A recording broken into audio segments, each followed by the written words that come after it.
Atenção porque vai começar a aula de matemática. Boa tarde, galera. Vamos começar mais uma aula de matemática do 8º ano.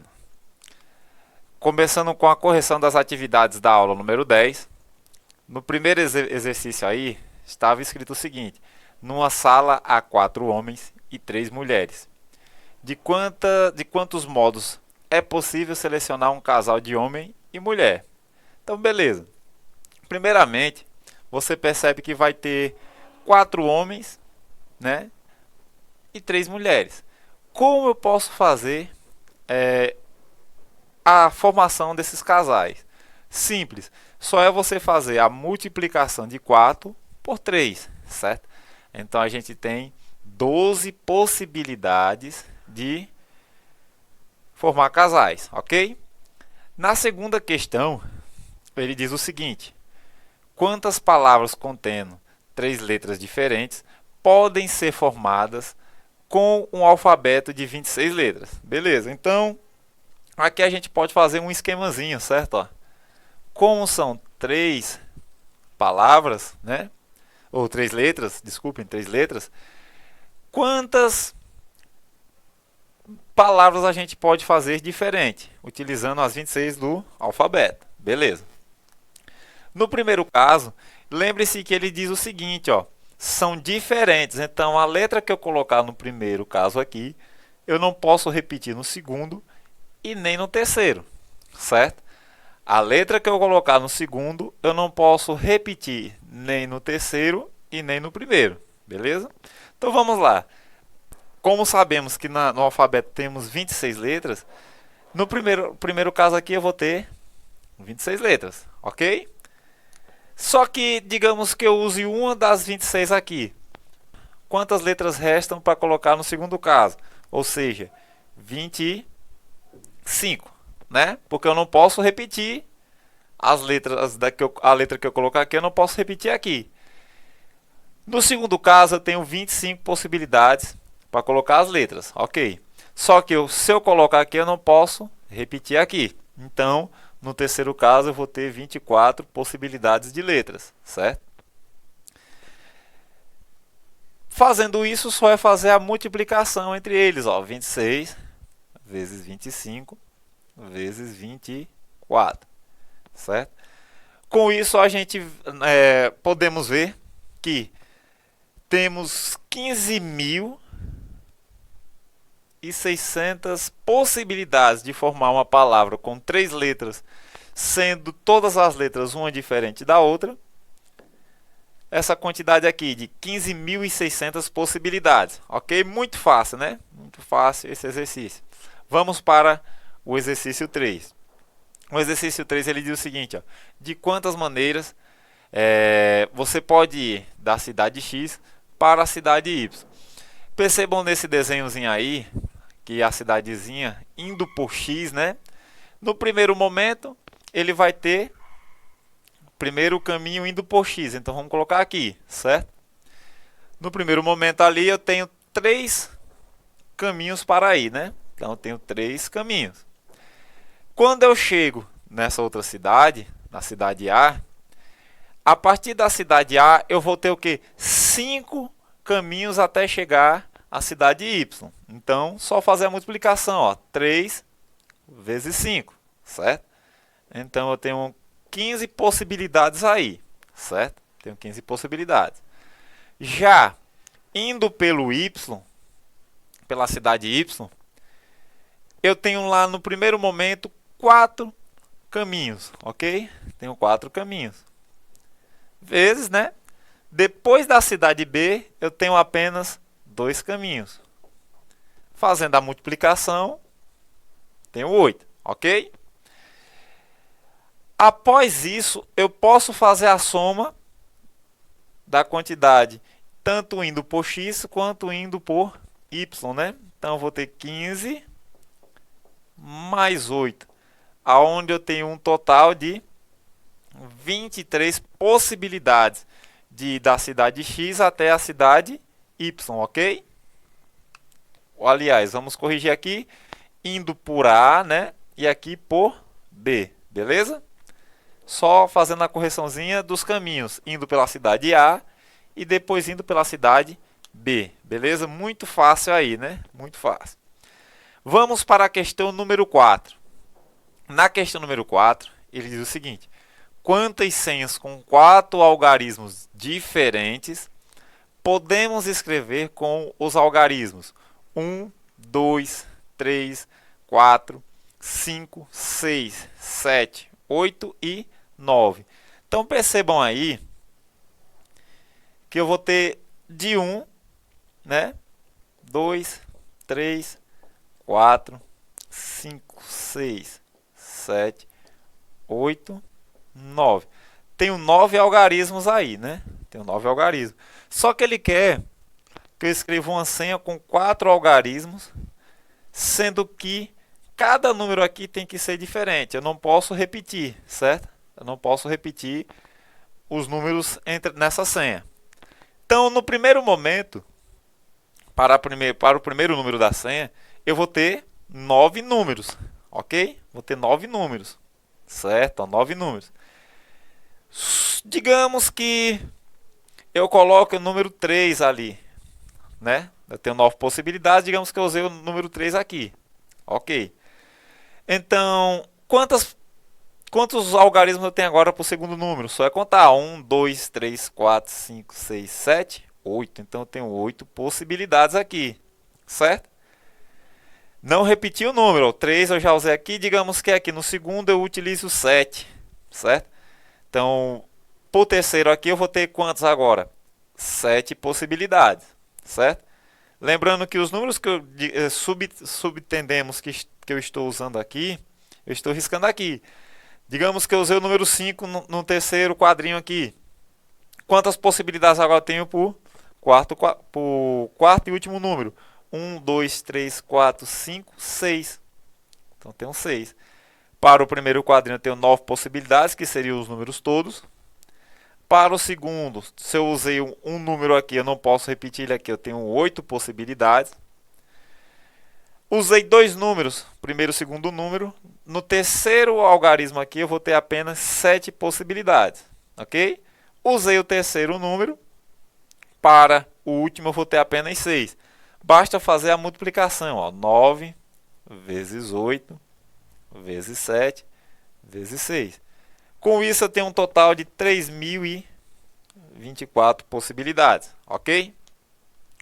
No quinto e último exercício da folhinha, que foram para vocês, diz o seguinte: de quantas maneiras diferentes uma pessoa pode se vestir tendo 7 camisas e 3 calças? Beleza. Essa daí remete quase que igual ao primeiro exercício, né? Só basta multiplicar a quantidade de camisas pela quantidade de calças, ok? Sendo que elas são maneiras diferentes. Então, vou ter o quê? 7 vezes 3, 21 maneiras, ok? Muito fácil, né? Vamos para a nossa aula agora. A nossa aula de número 11. Onde a gente vai trabalhar a resolução e a elaboração de problemas de contagem com o uso do princípio multiplicativo, beleza? Na aula anterior, eu passei todo e qualquer modo de fazer o princípio multiplicativo, usando o diagrama da árvore, o esquemazinho que a gente utilizou aqui e as tabelas, ok? Vamos lá para o próximo slide. Então, ó, no primeiro exemplo ele diz o seguinte, ó: de quantas maneiras podemos escolher um gerente, um tesoureiro e um secretário para uma empresa, sendo que há 10 candidatos a gerente, 20 candidatos a tesoureiro e 30 candidatos a secretário, certo? Então, utilizando o métodozinho do esquema aqui, né? Vou fazer 3 risquinhos. Coloco embaixo o que eu quero primeiro, o gerente, certo? O tesoureiro e o secretário. Só que lá no enunciado diz o seguinte: eu tenho 10 candidatos a gerente. Então, se eu tenho 10 candidatos a gerente e ele não está concorrendo a nenhum outro, coloco 10 aqui. Depois ele falou, tenho 20 candidatos a tesoureiro. Ele só está concorrendo a ser tesoureiro. Então, 20 possibilidades aqui, né? E para finalizar, 30 secretários. Então, coloco os 30 aqui. Só fazer 10 vezes 20 vezes 30, certo? Teremos um total de 6.000 possibilidades, ok? Na segunda questão, no segundo exemplo, ele diz o seguinte: Davi foi a uma sorveteria e, diante de tantos sabores, ficou sem saber como escolher apenas 2 opções de sorvete. A sorveteria oferece 12 sabores diferentes. De quantas maneiras diferentes, né, ele pode escolher 2 sabores diferentes? Então perceba o seguinte: ele quer saber de quantas maneiras diferentes. Então eu não posso, se eu pegar o primeiro sabor, não posso repetir ele no segundo sabor, certo? Essa daí é mais fácil do que a primeira. Essa daí não tem como chorar, né? Então vamos lá.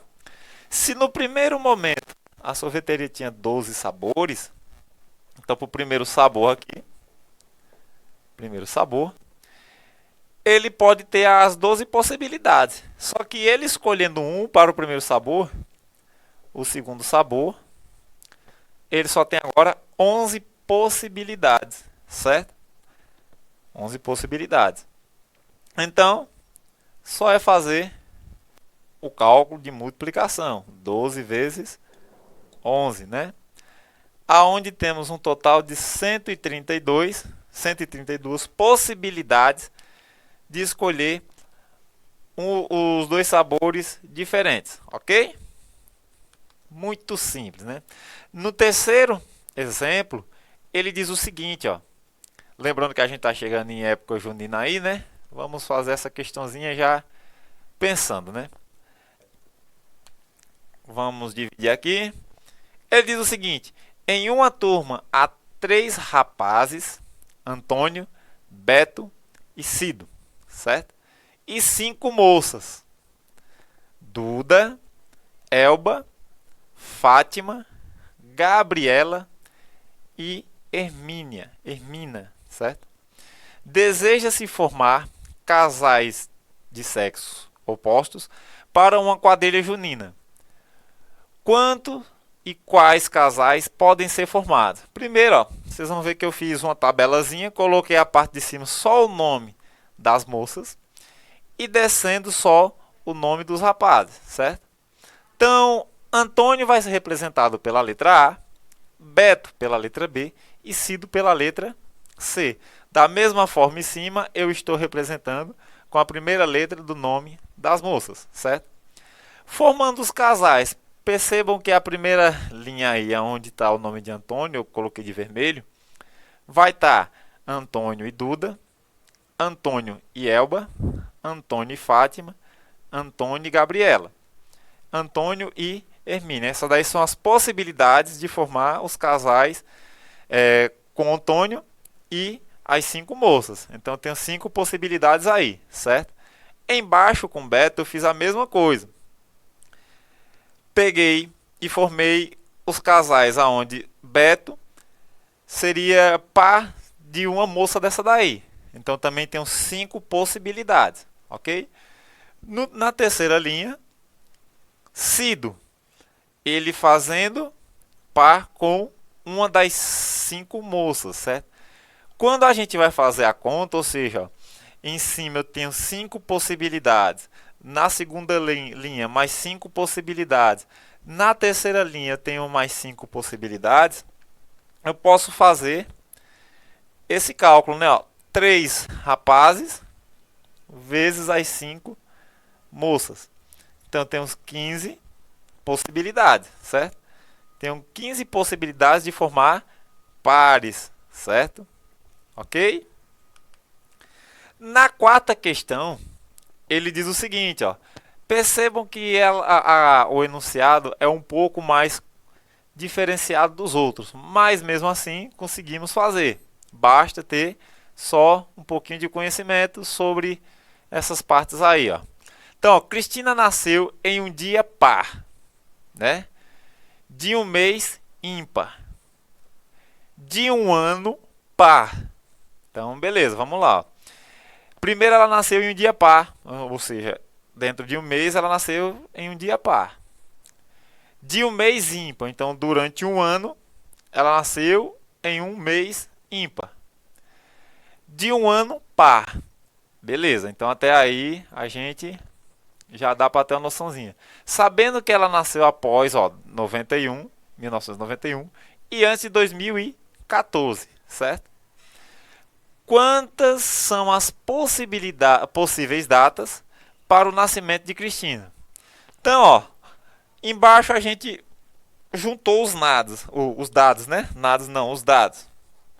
E disse o seguinte, durante um mês eu vou ter 15 dias pares, né? Durante o mês eu vou ter 15 dias pares. Aliás, eu tenho em um ano 6 meses ímpares, certo?